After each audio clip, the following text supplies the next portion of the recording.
Hello friends, তো কেমন আছো তোমরা? নিশ্চয়ই ভালো হবে। তো আজকে আমি চলে এসেছি একটা নিউ ব্লগ নিয়ে তোমাদের কাছে। তো এখন বিকাল 5টা বেজে গেছে। তো আমরা ভাত খাওয়া আজকে 2টোর সময় হয়ে গেছে, তাড়াতাড়ি ভাত খাওয়া হয়ে গেছে। তো এখন পেয়েছে আবার অনেক খিদে। তো এখন আমি কি খাবো, তো ভাবছি ডেলি ডেলি তো চা খেতে ভালো লাগে না, তো তাই ভাবলাম যে পাস্তা একটু বানাই। তো এদিকে আমি কড়াইতে জল দিয়ে দিয়েছি, জলের মধ্যে হালকা একটু তেল দিতে গিয়ে বেশি তেল পড়ে গেছে। তারপর এখানে পাস্তাগুলোকে দিয়ে এখন এটা আমি সিদ্ধ হতে বসিয়ে দিয়েছি মিডিয়াম ফ্লেমে।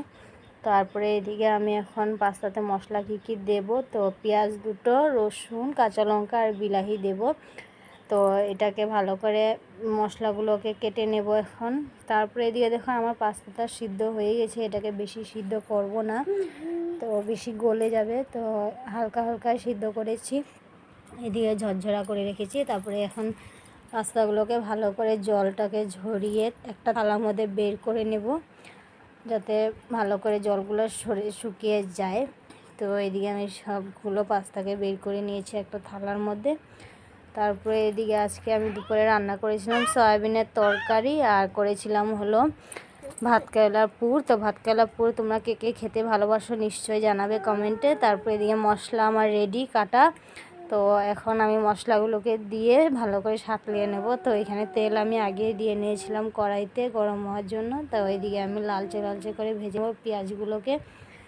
তারপরে এখন মশলা দেব, শুকনো মশলা, লবণ দেব, হলুদ দেব, আর দেবো হলো লঙ্কা গুঁড়ো। তো লঙ্কা গুঁড়োটাকে তোমরা ঝাল অনুযায়ী নিজে নিজে দিয়ে নিতে পারো। তো আমি ঝাল বেশি খাই তাই একটু বেশি দিয়েছি। তো এখন মশলাগুলোকে ভালো করে ভেজে কষিয়ে নেব সুন্দর করে, পেঁয়াজগুলো যাতে একটু গলে যায়। তারপরে এদিকে পাস্তাগুলোকে দিয়ে ভালো করে ভেজে নেব। তো পাস্তাগুলোকে সারা পাস্তার মধ্যে যাতে মশলাগুলো ভালো করে মিশে যায়, তো নাড়াচাড়া করে নেব সুন্দর করে।